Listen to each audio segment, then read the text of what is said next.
할렐루야. 우리는 지금 이렇게 부활 교회력으로 부활 절기를 보내고 있습니다. 지난주에 저희 어떤 성도님이 죽음 후에 우리의 삶은 어떻게 될 것인가, 연세가 높으실수록 이 죽음에 대한 문제를 우리 생각하지 아니할 수가 없습니다. 부활이라고 하는 것은 죽음을 극복한 부활이라고 하는 것이기 때문에 부활이라는 말을 쓸 때는 언제나 죽음이 전제되어 있습니다. 그래서 오늘 여러분들에게 첫 설교의 시작을 토마스 턴스 엘리엇이라고 하는 시인의 황무지라고 하는 시에서 첫 단을 소개하려고 합니다. 4월은 가장 잔인한 달. 죽은 땅에서 라일락을 키워내고 기억과 욕망을 뒤섞고 봄비로 잠든 뿌리를 뒤흔든다. 겨울은 따뜻해졌다. 대지는 망각의 눈으로 덮어주고 가냘픈 목숨을 마른 구근으로 먹여 살려주었다. 사실 좀 난해한 시 같아도 가만히 들여다보니까 우리를 살리는 것은 죽음을 넘어서지 않으면 부활이 없고, 봄이라고 하는 것은 우리말의 동사인 보다라고 하는 말의 명사가 봄 이렇게 보입니다. 독일 사람들은 이렇게 감추는 것이 드러난다고 해서 스프룽크 이렇게 일어난다고 합니다. 스프링 이렇게 우리 스프링이라는 거 있지 않습니까? 이렇게 눌러면 다시 올라오는 듯 죽음을 이기고 승리한 봄을 얘기합니다. 우리가 생각하기는 싫지만 피할 수 없는 것이 모든 사람의 죽음이라고 하는 현실의 문제입니다. 우리가 죽음 이후에 어떤 일이 일어날까? 아무것도 아닌 걸까? 없는 걸까? 착하게 살라고 그렇게 하는 거 아닐까? 무엇이 있다면 그것이 무엇일까? 그것에 대해서 우리는 어떤 준비를 해야 할까? 뭐 이런 질문들을 하나둘 할 수가 있습니다. 제 주변에 있는 형제들도 이 죽음의 문제를 정리하고 있고, 죽음은 하나님께서 주시는 선물로 받아들이겠다 준비됐다고 하는 말도 들었습니다. 죽음과 그 이후는 어떤 것일까? 이 죽음에 대한 질문은 인류 역사상 모든 어느 나라든 어느 종파든 어떤 철학이든 간에 묻는 질문이었습니다. 우리 가까운 중국의 우리 스승으로 뜻하는 공자님께서는 그 제자인 자로가 묻습니다. 죽음이 뭡니까? 그렇게 물으니까 공자께서는 내가 태어난 것도 모르는데 어찌 죽음을 알겠느냐? 그러면 공자도 몰랐구나 이런 얘기가 아니라, 공자 선생은 오늘 너는 내 뜻을 깨닫고 잘 살아라 이런 뜻으로 말씀하셨는데, 사람들은 이렇게 너무 남을 깎아내리면 안 됩니다. 훌륭한 스승입니다. 죽음 이후에 대해서 가장 밝게 알려주는 종교가 있다면 그건 기독교입니다. 기독교만큼 죽음에 대한 문제를 해결해주는 종파는 없습니다. 왜냐? 우리는 죽음을 이기고 부활한 날을 우리가 하나님께 예배드리는 날, 부활하신 주님을 예배하는 날로 지키기 때문에 그렇습니다. 그래서 오늘을 뭐라고 얘기합니까? 주일이라고 합니다. 주님의 날. 주님의 날은 뭐냐? 십자가에 죽으시고 부활하신 날을 우리가 생각해서 우리의 삶이, 우리가 한 주간 동안 살면서 죽을 것 같은 곳에 살았지만 주님 앞에 나와 예배드리면서 우리의 삶이 새롭게 사는 날입니다. 그래서 하나님의 능력을 입고 또 한 주간을 살아가는 겁니다. 이게 믿음의 날이고 부활의 날입니다. 기독교의 죽음 이후의 세계에 대해서는 자신 있게 말씀드릴 수 있는 것은, 왜냐하면 이 땅에 인간으로 오신 예수가 죽었어요, 십자가에서. 그리고 그는 사흘 만에 부활하셨고, 부활하신 주님이 40일 동안을 저희들과 함께 계셨고, 그 부활의 증인들 때문에 오늘 우리는 이 자리에 있는 줄로 믿습니다. 그래서 죽은 사람이 부활해서 와서 이 땅에 40일을 살며 함께 살았다는 역사 기록이 없습니다. 죽음의 세계를 넘어설 수 있는 것은 무엇인가? 믿음이라 우선 결론의 말씀을 드립니다. 믿음. 무슨 믿음이냐? 하나님이 우리를 사랑하신다는 믿음, 하나님의 아들 예수 그리스도를 믿음으로 그가 죽음을 이겼듯이 우리도 그와 그를 믿는 자는 우리도 죽음을 극복하게 해주신다. 이런 능력을 믿습니다. 고린도전서 15장에 보면 바울 사도가 이런 죽음을 향해서 이런 말을 씁니다. 썩을 이 몸이 썩지 아니할 것을 입고 죽을 이 몸이 죽지 않을 그것을 입을 그때에 이렇게 기록한 성경의 말씀이 이루어질 것입니다. 죽음을 삼키고 승리를 얻었다. 죽음아 너의 승리가 어디 있느냐? 죽음아 너의 독침이 어디 있느냐? 죽음을 삼켰다는 거예요. 죽음이 뭘로 삼켰느냐? 생명으로 삼켰다고 하는 겁니다. 죽음은 육신적인 죽음은 이별의 슬픔을 가져옵니다. 고통도 가져옵니다. 모든 분들이 그런 꿈을 꿨습니다. 그냥 잠을 자다가 아침에 깨어났으면 천국에서 깨어났으면 좋겠다. 그런데 예수께서는 하나님의 아들 예수께서는 십자가에서 나의 하나님 어찌해서 날 버렸냐고 하는 고통 속에서 죽으셨습니다. 그러면서 그는 내 영혼을 주신다. 하나님께 맡긴다고 하나님께 맡기는 믿음으로 마무리합니다. 그래서 주님은 다 이루었다 이렇게 말씀하십니다. 우리 치명적인 이 죽음의 독이 뭘까? 육체적인 죽음이 있고 어떤 사람이 얘기하기를 전쟁이 나면 이 한반도에서 전쟁이 나면 사실 우리나라보다는 더 옆에 있는 나라들이 전쟁을 부추기는 것 같은 생각이 나는 것 같아요. 뭐 텍사스의 어느 대학의 교수가 북한을 먼저 폭격을 해서 저놈들을 꼼짝 못하게 한다 그런 논문을 뉴욕 타임즈에 실렸대요. 자기 나라 일 아니라고 쉽게 얘기하는 건 아닙니다. 그분의 마음도 뜻도 알만합니다. 왜냐하면 남쪽에 미군들이 자기 동포들이 얼마나 많이 있습니까? 북한 사람들이 남한을 폭격을 못하는 것 중에 하나가 중국인들이 우리 이 서울에만 20만 명이 살고 있다고 합니다. 뭐 여러 가지 역학적인 이유가 있다고 합니다. 근데 이 죽음의 가장 치명적인 독침, 그 죽음을 사람을 무력화하게 만드는데 이 무력화하게 하는 것이 뭘까? 그것은 두려움과 절망입니다. 나 죽으면 이제 끝나는 거 아니야? 어머 죽음이 두려워. 이 죽음에 대한 두려움과 그 두려움이 절망입니다. 근데 이 두려움과 절망을 극복할 수 있는 게 뭡니까? 믿음입니다. 아멘. 믿음이에요. 무슨 믿음? 죽음을 이기시고 부활하신 예수에 대한 믿음이에요. 이 믿음을 가지고 있느냐 가지고 있지 못하느냐에 따라서 죽음은 두려움일 수도 있고 공포일 수도 있고 절망일 수도 있습니다. 죽음에 이르는 병이라고 쓴 책을 쓴 키에케가르라고 하는 사람은 신학자이고 철학자였는데 그분 그랬어요. 죽음에 이르는 병이 뭘까? 그건 절망이라고 그랬어요. 예수께서 십자가에 달려 죽으시면서 절망하신 게 아니에요. 내 영혼을 주님께 맡깁니다. 그리고 새로운 시작이 하나님께서 이루어질 줄로 믿었어요. 그러면 이 믿음이 뭘까? 이 뭐에 대한 하나님의 사랑에 대한 믿음입니다. 요한 1서에 보면 이런 말씀이 있죠. 사랑 안에는 두려움이 없고 온전한 사랑이 두려움을 내어 쫓나니 두려움에는 형벌이 있습니다. 두려워하는 자는 사랑 안에서 온전히 이루지 못하느냐. 하나님의 사랑의 완성이 십자가의 죽으심이라는 거예요. 그로 인해서 우리에게 뭘 주셨느냐? 부활의 소망, 영생을 선물로 주셨다는 겁니다. 사랑의 본체이신 하나님께서 예수 그리스도의 십자가를 통해서 죽음의 도침, 절망과 두려움과 공포를 뽑아내셨다는 거예요. 그리고 부활하셨어요. 그리고 제자들에게 나타나셨습니다. 제자들이 깜짝 놀랐어요. 문을 꼭꼭 닫았는데 어떻게 들어오셨을까? 야, 귀신 아닌가? 예수님은 그들에게 숨을 내쉬면서 평강에 있기를 빕니다. 샬롬 하신 다음에 자 손을 보시오, 내 몸을 보시오, 옆구리도 보시고요. 그리고 거기서 함께 식사도 하셨다고 그랬어요. 부활한 몸, 육체의 몸을 가지고 우리가 삽니다. 육체의 몸에 우리 영혼의 그릇을 하나님의 영을 담아서 우리가 살아갑니다. 누구든지 그리스도가 아니면 우리를 하나님을 우리의 주님이라고 하나님을 우리의 아버지라고 고백할 수가 없습니다.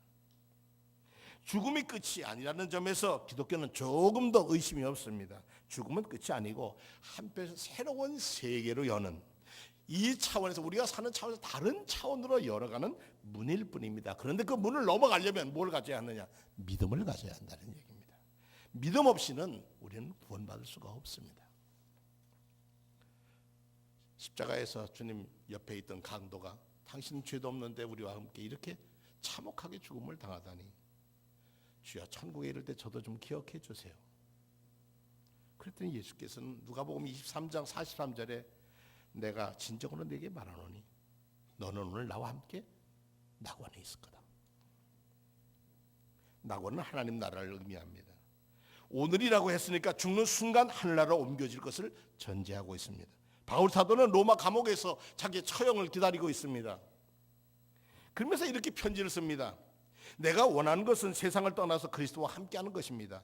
그것이 훨씬 더 나으나 내가 육신으로 남아있는 것이 여러분에게는 더 필요할 것입니다. 그렇게 얘기를 합니다. 바울은 세상을 떠나는 즉시 예수 그리스도를 만날 것을 기대했습니다. 이처럼 죽고 나면 바로 심판이 있고 천국으로 지옥으로 간다는 믿음은 우리가 지금까지 가져왔던 보편적인 믿음입니다. 그러나 그것만이라고 우리가 얘기할 수가 없어요. Heaven for Real이라고 하는 글을 쓴 책에 보면 주인공 콜튼이라는 사람이 임사 체험을 합니다. 죽었다가 다시 깨어난 체험을 하는데 그렇게 얘기합니다. 임사 체험한 사람들이 제일 먼저 만나는 게, 죽으면 제일 먼저 만나는 게 예수님이시라는 거예요. 죽음 이후의 세계를 믿는 사람은 대부분 이렇게 믿음에, 우리 죽고 난 다음에 만나는 분은 예수님이시라. 그러면 그 우리의 영혼은 어디로 가느냐? 우리의 주님의 품에 있습니다. 어느 다른 장소에 있는 게 아니라 주님의 품에 있는데, 이 땅에 살아있는 자가 있고 죽어서 주님의 품에 있는 자가 있는데, 주님이 다시 재림하시는 날에는 잠자는 사람을 다 깨워서 양과 염소를 가르듯 심판을 하실 거라는 겁니다. 근데 심판이 참 무섭습니다. 그 심판은 잠든 이후의 문제가 아니라 살아있는 이 땅의 삶의 문제에 대해서 심판을 하신다는 거예요. 쉬운 얘기를 이렇습니다. 왕의 심판으로 정권을 가지고 심판하는데 양과 염소를 쫙 갈라놨대. 마태복음 25장에 보면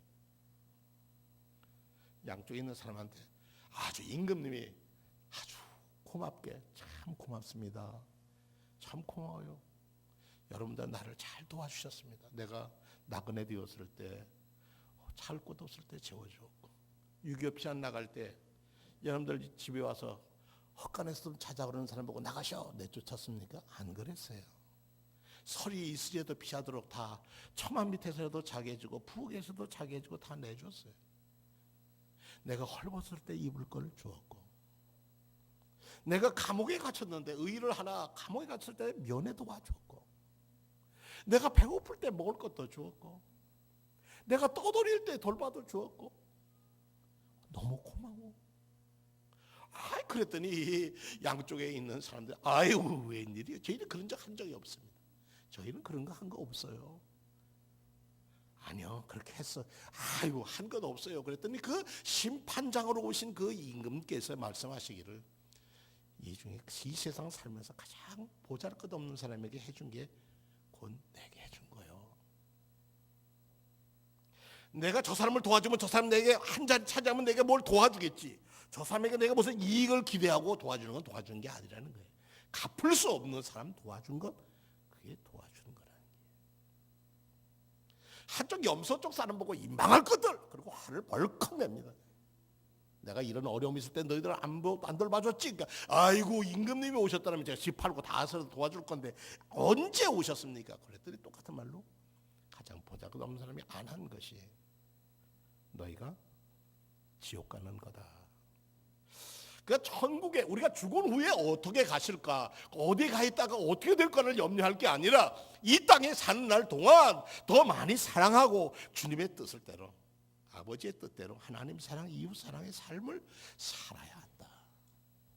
이게 더 중요하다는 겁니다. 죽은 다음의 문제는 우리의 몫이 아니에요. 그건 누구의 몫이냐? 부활하신 주님의 몫이에요. 그거 염려할 거 없어요. 내가 죽어서 내 영혼이 떠도는 거 아닐까? 내가 이렇게 예수 믿으면 구원받지 못할 거 아닌가? 그거는 고민은 하셔야죠. 사람이 죽고 나면 그 영혼은 잠을 자고 있다가 예수께서 재림하시는 날에 부활해서 잠자는 자를 깨우러 오신다고 그랬어요. 깨워서 그 다음에 정리를 하시겠다. 심판이 있다는 거예요. 사람은 한 번 죽는 것이고 그 후에는 심판이 분명히 있는 거예요. 근데 우리가 육체적으로 이 땅에 살 동안 우리가 죽으면 우리의 인격을, 우리의 몸은 아무개는 죽었어. 그래도 그 사람은 남아있는 거예요.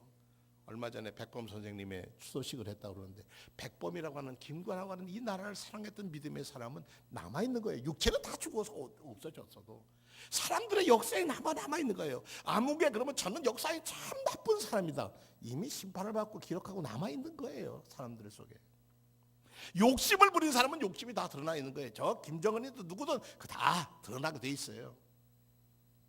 이번에 우리 경기연회에서 결의문을 어떻게 한 게 회개의 결의문을 했습니다. 신사참배에 대한 결의문, 불의에 항거하지 못한 결의문, 이런 것으로, 그리고 세상 법정에 가서 우리가 모든 재판했던 이런 모든 것을 회개하는 회개의 기도문을 함께 결의했습니다. 회개는 어디서 올까요? 회개는 그늘진 인생, 내 인생으로 살던 내 마음대로 결정하는 생에서 주님 편으로 고개를 돌리는 거예요. 주님 편으로 돌리면 우리는 우리 자신의 부끄러운 모습이 드러나잖아요. 그러면 부끄러운 거 살지 않으려고 애를 써야 하는 거예요. 예수를 믿고 살았으면 예수 믿는 사람답게 살아야 하는 거예요. 그 사람의 성품에서, 생활 속에서 예수의 사랑이, 예수의 뜻이 녹아나야죠. 주님께서 호령과 천사장의 나팔 소리로 친히 하늘로부터 내려오실 것인데, 그리스도 안에서 죽은 사람이 먼저 일어나고 그 다음에 살아남은 우리가 그들과 함께 구름 속으로 이끌러 올라가서 공중에서 주님을 영접할 거다. 휴거를 얘기합니다. 이거를 그대로 생각하는 분들이 있지만, 이 글을 쓸 때는 벌써 2000년 전의 글입니다. 그분들의 세계관과 가치관하고 지금과는 다릅니다. 이것은 뭐냐면 우주 저편에 어느 곳에 오신다는 뜻이 아니라 숨겨져 있던 하나님 나라가 드러난다는 겁니다. 주님이 오시면 그때가 죽은 사람이 일으킴을 받아서 심판대 앞에 설 건데, 구원받은 사람은 하늘나라에서 영원히 살고 구원받지 못하는 사람은 영영한 형벌에 빠질 거라는 겁니다. 죽고 나서 곧 하늘나라에 가는가, 아니면 죽고 나서 잠자는 상태에 있다가 마지막 부활에 참여하는가, 이건 사실은 대답하기가 어렵습니다. 그러나 중요한 것은 죽음의 진실이라고 하는 겁니다. 육신은 죽고 영혼만이 영생한다고 믿는 것에 문제가 있습니다. 이것은 사실 이원론입니다. 어떤 사람은 영혼은 영원히 죽지 않는다는 영혼 불멸설에 있습니다. 이거는 이단들도 이런 생각 가지고 삽니다. 기독교는 이원론이 아니라 일원론입니다. 물질과 영혼이 모두 다 한 분이신 하나님에게서 창조되었다는 거예요. 말씀하시니까 태양도 있고, 말씀하시니까 바다도 생겼고, 말씀하시니까 땅도 생겼고, 손으로 빚어 만드니까 사람도 만들었어요. 물질과 사람은 다 하나님의 손에 있는 거예요. 악한 영이 따로 있어서 악을 만들고, 선한 영이 따라서 선을 만든 게 아니에요. 그건 이방신들이 섬기는 거예요. 우리가 육체는 흙으로 지어서 흙으로 돌아가지만 우리의 영은 하나님의 품에 안긴다는 거예요. 무엇을 가지고? 인격을 가지고 그대로. 우리는 이 장막집에서 탄식하고 있습니다. 우리는 이 장막에 살면서 무거운 짐에 눌려 탄식하고 있습니다. 우리의 육체의 몸을 입고 살고 있는 동안에 주님에게서 떠나 살고 있음을 압니다. 주님에게서 떠나 살고 있는 것, 그것이 문제라고 하는 것입니다. 자신의 몸을 장막이라고 해서 텐트 치고 산다는 거예요. 요즘은 레저가 해서 요즘은 또 이렇게 강가 자연에 가서 텐트 치고 사는 게 요즘 유행이라고 합니다. 우리는 이곳저곳 움직여 사는 텐트 치고 살다가 장막을 거두면 우리는 무덤 속으로 갑니다. 그렇기 때문에 우리는 이 세상 살기 때문에 육체는 이 세상의 유혹에 연약합니다. 취약합니다. 거룩하고 의롭게 살기 위해서는 자신을, 육체를 제어하고 훈련을 받아야 합니다. 훌륭한 전사는 훈련받은 사람들입니다. 하나님께서 지으신 모든 것이 선함에 감사함으로 받으면 버릴 것이 없나니 하나님의 말씀과 기도로 거룩해진다고 했어요. 내 속에 거룩해지려고 하는 노력이 있어야 한다는 겁니다. 내가 거룩해지려고 노력한다고 되는 건 아니지만, 거룩하려고 하는 마음 편에 서면 우리는 적어도 그늘과 사탄의 계획과 세상 사람들 하는 방식과는 달리 산다는 거예요. 나는 속사람으로 하나님의 법을 즐거워하나 내 지체는 다른 법이 있어서 내 마음의 법과 맞서서 싸우며 내 지체 있는 죄의 법에 나를 포로로 만드는 것을 봅니다. 곤고한 사람, 비참한 사람입니다. 이 죽음에서 누가 나를 건져주겠습니까? 그랬습니다. 어떤 사람은 육체는 약한 것이니까 육체를 금욕적으로 살려고 하는데, 그것도 우리 교회 정신과 다릅니다. 문제는 죄의 관성의 문제입니다. 죄를 짓고도 또 짓고 또 짓고 그 똑같은 범죄를 계속하는 겁니다. 서로 합의했습니다. 북한과 남쪽이 이렇게 잘 지냅시다. 그런데 계속 딴짓을 하는 거예요. 이게 죄의 관성의 문제예요. 근데 그것은 누가 심판하는가? 하나님이 하셔요. 얼마 전에 이렇게 상태가 우리 남북이 사이가 안 좋을 때도 유진빌 재단에서는 북한에 결핵약 6억 원어치를 보냈다고 합니다. 대한민국의 이 제약 실력이 아주 좋아서 약을 잘 만들어 결핵약을 아주 세계적으로 잘 만드는 나라가 우리나라입니다. 그래서 북한의 결핵 환자들을 치료하는 약의 90% 이상은 전부 다 대한민국에서 치료해 준 거랍니다. 북쪽 사람들. 아무리 사분 나빠도 그런데 그 약을 나눠주고 돌보는 게 유진벨이라고 하는 재단입니다. 인요한이라고, 우리나라 말로 인요한이라고 하는 분이 지금 회장이신데, 저 전라남도 광주에 있던 남장로교회 선교사의 아들이었고 의사로서 지금 세브란스 병원의 외국인 진료소 소장을 하고 있는 분입니다. 그분은 한국말을 너무 잘하십니다. 그분이 이 교회 저 교회 다니면서 북쪽에 있는 죽어가는 결핵 환자들을 위해서 기도해 달라고 그러고 헌금을 해서 모은 것으로 지금까지 결핵 환자를 돌봤습니다. 10여 년이 됐네요. 그분과 이렇게 어느 모임에서 밖에 얘기하지 않는 오프 더 레코드, 밖에다가 얘기하지 않는 조건으로 그분이 북한의 실정에 대해서 이렇게 말씀하시는 거예요. 저는 북한을 어느 곳도 다니지 못할 곳이 없습니다. 군부대 안에는 안 들어가지만 군부대 외에는 어디든지 저는 갈 수 있습니다. 제게는 평양에 2대의 집차가 있습니다. 뒤에 트레라를 달린 집차가 있는데 그 트레라에다가 약을 넣고 다닙니다. 그래서 함경부터부터 황해도까지 못 갈 곳이 없습니다. 저는 제 계획에 따라서 북한 보건성이 아주 저기엔 특별돼서 어디든지 갈 수 있는데 약을 싣고 가면 그 약에는 이것은 어느 교회 여성교회에서 헌금한 약입니다 라고 약에다 써놓고 엑스레이를 찍는 그 기계를 갈 때 그 한 대가 그 당시에 1억이었는데 그 기계 밑에는 이거는 어느 교회 성가대가 어느 교회가 헌금한 것입니다 라고 딱 써서 그대로 들고 다닌다는 거예요. 그러니까 북한의 결핵 환자들이 약을 먹고 난 사람들은 그 약은 다 누가 준 거예요? 남쪽에 있는 기독교 형제들이, 크리스찬 형제들이 도와줬다는 거 그들은 다 안다는 거예요. 그러나 나는 그들에게 예의는 지키고 염치를 지킵니다. 사람이 살면서 염치가 있으면 저는 이방인이 아닙니까? 얼굴 코도 다르고 생각도 저는 미국 국적도 있고 대한민국 국적도 있는 사람인데 그래서 저는 가서 방문을 열고 사진을 찍는다든지 화장실 문을 열고 찍는다든지 쌀떡을 열고서 사진 찍는다든지 그런 거 안 합니다. 언제 배급이 나왔냐고 묻지도 않습니다. 그러나 이런 건 물어봅니다. 이 꽃 이름이 뭡니까? 이 개울은 어디서 흘러서 내려오는 거고 어디로 갑니까? 그런 건 저도 물어본다는 거죠.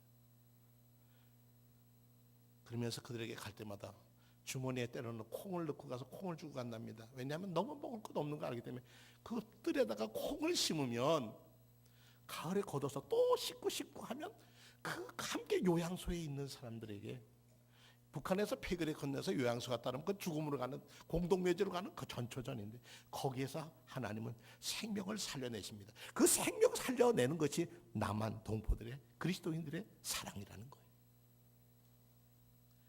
이번에 6억원어치가 들어갔답니다. 북한에서 거절 안 했답니다. 이번에 다 받아들였답니다.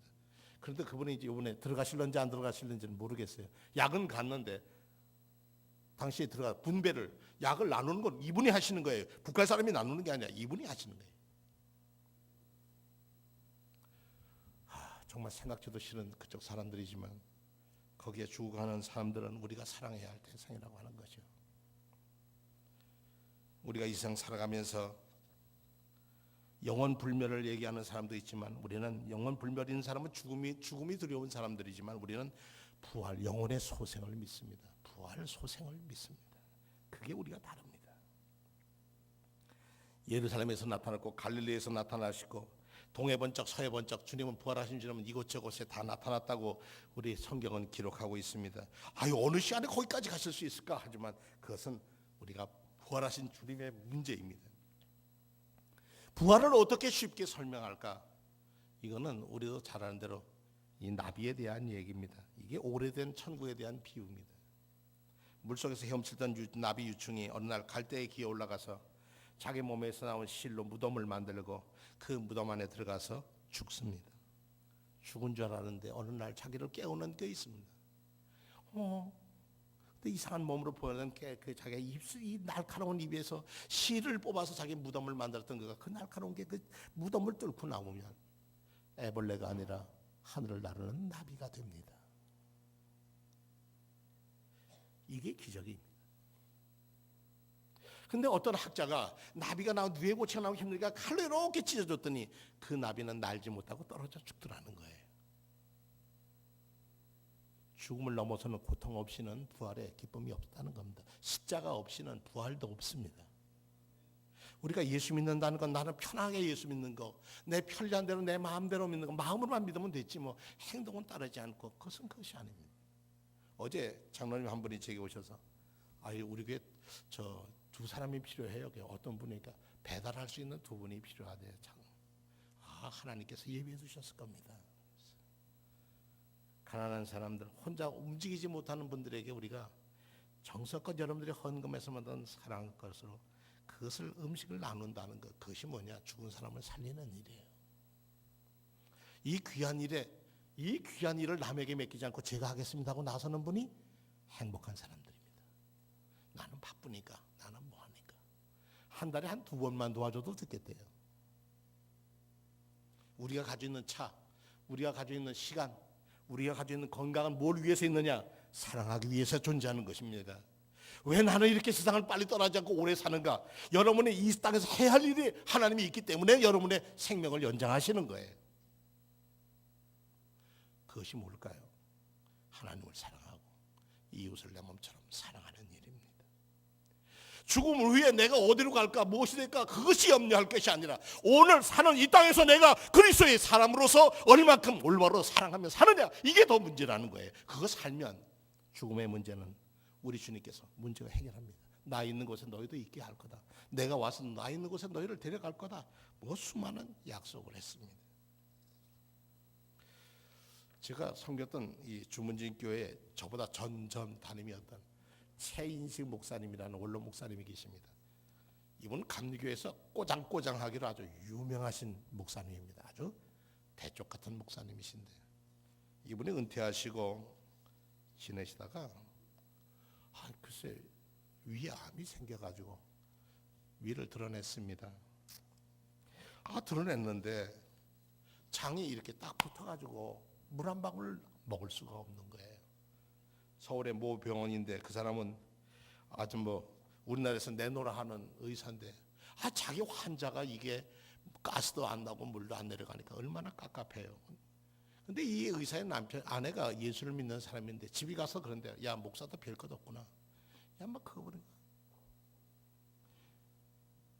근데 어느 날 와가지고 의사가 기분이 안 좋은지 환자 보고 목사님이시라는데 목사님에게도 별 수 없구먼요 죽음이.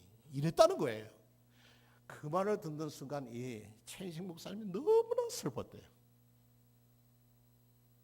마음에 비수를 꼽는 그게 세상 살면서 그런 말 처음 들어봤대. 내가 마지막 가는 길에 하나님의 영광을 이렇게 가리는구나 하고 회개의 눈물을 흘려 하나님 죄송합니다. 제가 하나님의 영광을 가리고 이렇게 갑니다. 밤새 울었답니다. 노인네가. 의사는 미국에 학회가 있다고 또 갔는데 며칠이면 얼마가 지나서 온다고 그러는데 그 오기 전날에 의사가 돌아오기 전날에 찾는데 마음에 평안함을 주시더래요. 평안하구나. 그런데 물 먹고 싶더래요. 그래서 난 물 먹고 싶다 그랬더니 의사가 주지 말라고 그랬는데 그랬다고. 그래서 그래도 달라고 그래서 어차피 죽을 건데 달라고 물을 마셨는데 물이 내려갔다는 거예요. 물이 내려갔다는 얘기는 뭐예요?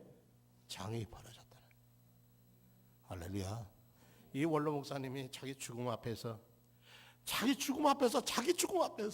하나님께 부르짖었더니 그 다음날 와서 CT 찍다고 찍었더니 장이 딱 벌어지니까 이 의사가 그러더래요.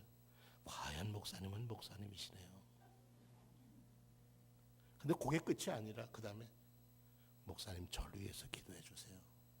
저도 믿음이 이거는 하나님 외에는 못한다는 거 저 알고 있었습니다. 근데 아는 것과 믿는 것이 다르는데 목사님이 제게 믿는 것을 보여주셨습니다. 죽음은 끝이 아닙니다. 죽음 두려워하지 마세요.